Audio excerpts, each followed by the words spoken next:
राधे। राधे राधे महाराज जी। महाराज जी, संसार में समाज में इतना दुख देखा नहीं जाता, कोई उपाय है?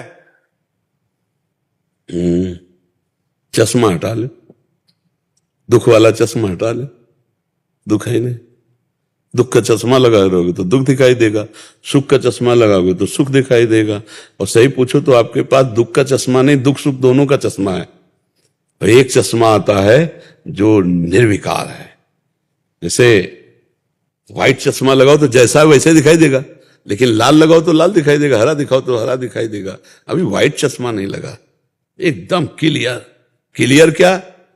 बहुनाम जन्मनावंते ज्ञानवान माम प्रपद्यते वासुदेवा सर्वमिति सा महात्मा सुदुर्लभा। सब जगह भगवान है। सिय राम मैं सब जग जानी, करूं प्रणाम जोरी जुग पानी। कहां दुख है भाई?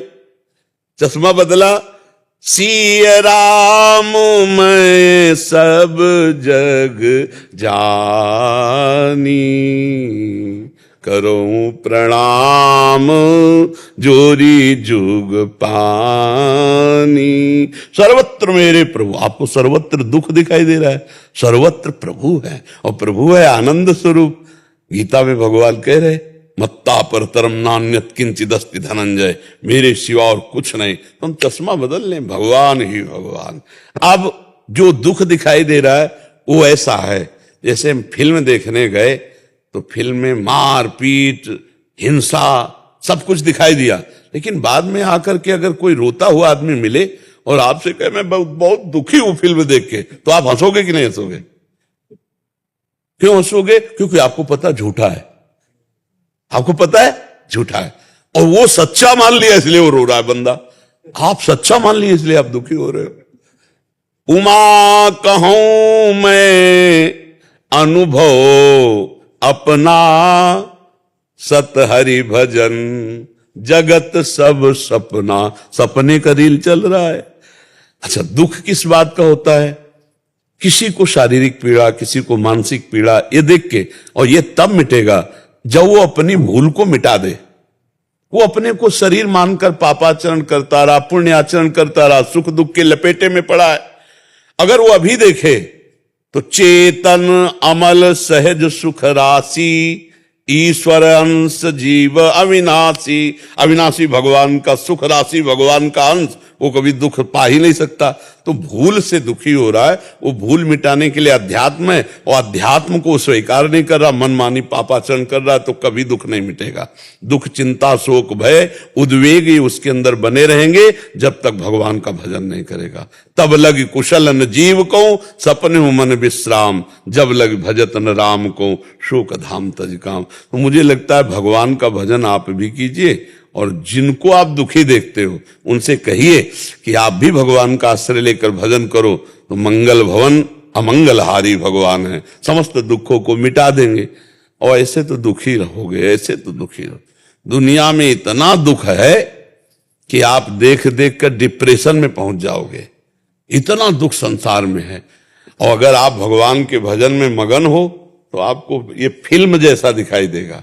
कहीं जन्म हो रहा है, कहीं मृत्यु हो रही, कहीं विवाह हो रहा है, कहीं विषाद हो रहा है, कितना चल रहा है संसार में। देखो ना, कहीं एक्सीडेंट में चकनाचूर हो रहे, तो कहीं पार्टी मन रही है। यहां सब पूरा भगवान का माया जनित खेल हो रहा है, सत्य कुछ नहीं। एक भगवान विविध रूपों में अपने को ऐसा लीला दिखा रहा है। वही सृजन करने वाला, वही पालन करने वाला, वही विनाश करने वाला। वो अपने आप से अपने आप का सृजन, अपने आप से अपने आप का पालन, अपने आप से अपने आप का विनाश कर रहा है। यही अज्ञान दुख दे रहा है। अज्ञान हट जाए तो दुख नाम की चीज नहीं। दुख एक भ्रम है, वो हट जाए बस। ये शरीर मैं नहीं हूं, पर इतना भ्रम बैठ गया कि मैं ही हूं, अब दुख ही दुख भोगना पड़ेगा।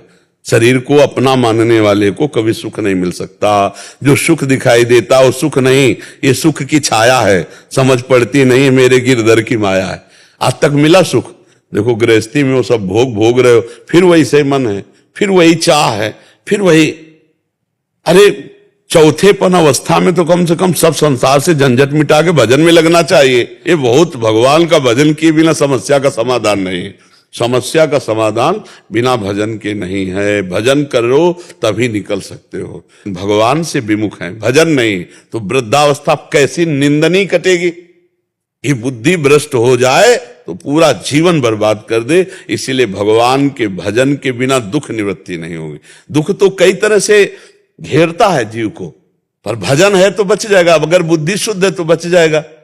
अब कितने आप देखो ना, संसार को देखो, अब हम आपकी भाषा में संसार को देखो, जो भगवान से विमुख है, जो धर्म से विमुख है, उसे आप पैसा देके भी सुखी नहीं कर सकते। अगर हम सोचें कि इसको इतना सहायता कर दें कि दुख ना पड़े, वो ऐसे आचरण करेगा कि आपका पैसा देना व्यर्थ। आप क्या दे सकते हो? रुपया, पैसा, सामग्री, लेकिन बुद्धि अगर भ्रष्ट है तो सब नष्ट हो जाएगा। और बुद्धि अगर शुद्ध है तो नमक रोटी खाने वाला आदमी अपने परिवार को बहुत आनंद से जिला लेगा, नमक रोटी खाने वाला। पर बुद्धि शुद्ध कैसे हो? धर्माचरण से, भगवान के भजन से। आज शराब पीना, मांस खाना, बेविचार करना, गंदे आचरण, ये स्वभाव लोगों का बनता जा रहा है। कैसे सुधारो, कैसे सुधारो? बिना भजन के, बिना अध्यात्म के दुख निवृत्ति नहीं है। आप सहृदय हो, इसलिए आपको ऐसा लगता है कि सबको हम दुख दूर कर दें, सब सुखी हो जाएं। पर तब लग कुशल न जीव कहूं, सपने हो मन विश्राम, जब लग भजत न राम को, शोक धाम तज। जब तक भगवान का भजन, अरे भजन करने वालों की बुद्धि में थप्पड़ मार जाती माया, फिर जो भजन नहीं कर रहे उनको बख्श दे, ऐसा कैसे हो सकता है? भजन करने वालों की भी जीवन में टांग मारती है माया, है। बड़े बड़े भजनानंदी को मुंह भरा गिनाने की कोशिश करती है, कोई साधारण माया भगवान की है। और जब भजन नहीं करोगे तो क्या होगा? भजन करने वाले को तो धुबिया पछाड़ मारना चाहती है, और जो भजन नहीं करते उनकी दुर्दशा क्या हो? उनकी पूरी जेलें भरी है, यही मन से तो भरी है। मन ने प्रेरणा की, ये करो, और बस जेल। अब किस किस को? एक जेलर साहब आए थे तो उन्होंने कहा, मैं इस बात से दुखी हूं कि हमारे कैदी चिल्ला चिल्ला के रोते हैं। वो कहते हैं एक बार मुझे चांस मिल जाए तो मैं अब वो नहीं करूंगा जो करना चाहता हूं। अब बोले हम उनको मुक्त तो कर नहीं सकते, अब उनको कैसे सांत्वना दें? तो हम कहा सत्संग सुनाओ, उनसे कहो नाम जप करो। हम ये नहीं कहते कि नाम जप तुम्हें जेल से मुक्त कर देगा, लेकिन तुम्हें शांति प्रदान करेगा, तुम्हारी बुद्धि की सही दिशा सोच की लाएगा, पॉजिटिव सोच आ जाएगी और संसार की जेल से मुक्त हो जाओगे। भारत की जेल से भले मुक्त लाओ, भव समुद्र से मुक्त हो जाओगे यदि भगवान का नाम जप करोगे। अब गलती हो गई, अब रोज रो रहे हैं, रोज चिल्ला रहे हैं, अब क्या होगा? पहले बुद्धि शुद्ध हो तो बात बन। इसीलिए बुद्धि को शुद्ध रखने के लिए नाम जप, भगवान का भजन करो, स्वयं करो और दूसरों को करवाओ, तो दुख निवृत्ति हो सकती है, अन्यथा दुख भोगना ही पड़ेगा। अब तो क्या भजन करने वाले को दुख नहीं मिलते? दुख आते हैं पर भोगना नहीं पड़ता, क्योंकि भोगने वाला मन भगवान के आनंद में रहता है, इसलिए वो भोग नहीं भोगना। भोग है, शरीर में दंड है, दुख है, पर वो होते हुए भी नहीं है। अच्छा, संसार के सुख है पर बुद्धि शुद्ध नहीं है तो होते हुए भी नहीं है। आप विचार करो, कोई सरकारी आदमी को बढ़िया पेमेंट मिलती होगी, बढ़िया भोजन बनाने वाला रख ले, बढ़िया सब सेवा वाला रख ले, खूब भगवान का नाम जप करे, कथा, अब पूरा जीवन सुधर जाए। इसीलिए बहुत संभलने की जरूरत है। नाम जप करो, अध्यात्म के वचन सुनो और उन्हें अपने जीवन में धारण करो, तो आप प्रकाशित गृहस्थ हो जाओगे, एक अच्छे गृहस्थ। एक मनुष्य जीवन बड़ा आनंद का जीवन है। अब पत्नी अनुकूल हो, उचित धर्म पूर्वक धन कमा रहे हो, शरीर स्वस्थ है, नाम जप कर रहे हो, इससे बढ़िया जीवन क्या है?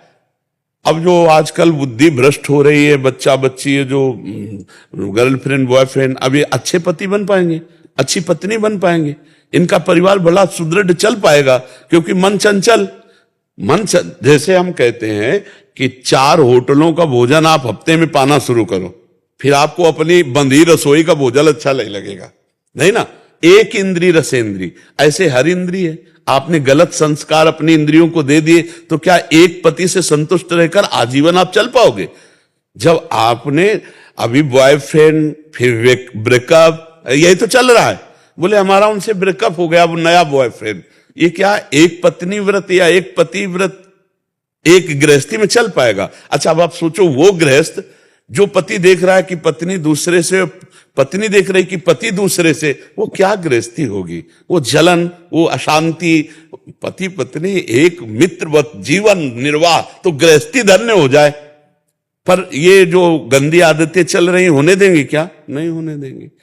तो इसीलिए हमें लगता है कि दुख निवृत्ति के लिए अध्यात्म गरज रहा है। यदि आप सही ढंग से चलना सीख जाओ, आपका चरित्र अच्छा हो, आपका व्यवहार अच्छा हो, तो आप सुखी होगे और 10 को और सुखी कर दोगे। और अगर आपके आचरण गंदे तो आप दुखी होगे, 10 को और दुखी कर दोगे। माता पिता, रिश्ते नाते, आसपास पड़ोस, अच्छा आपका जैसे भाव है तो आप किसी को भी दुखी देख के दुखी हो जाते हो ना। अगर वो सुखी हो जाए तो आपको अच्छा लगेगा ना। तो एक गलत आचरण करने वाला बहुतों को दुख देता है। ये आचरणों का सुधार होना केवल भक्ति और भगवान के मार्ग से हो सकता है, दूसरा कोई उपाय नहीं। चाहे जितना विषय सुख दे दो, वो कभी सुखी नहीं हो सकता।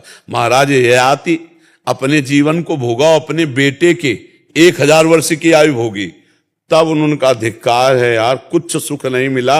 अभी तक वो वैसे ही चाह बनी रही। इसलिए उन्होंने निर्णय किया कि भगवान से विमुख पुरुष को संपूर्ण विश्व के भोग मिल जाए तो भी वो तृप्त नहीं हो सकता। इसलिए भगवान का भजन अनिवार्य है, भगवान का आश्रय अनिवार्य है।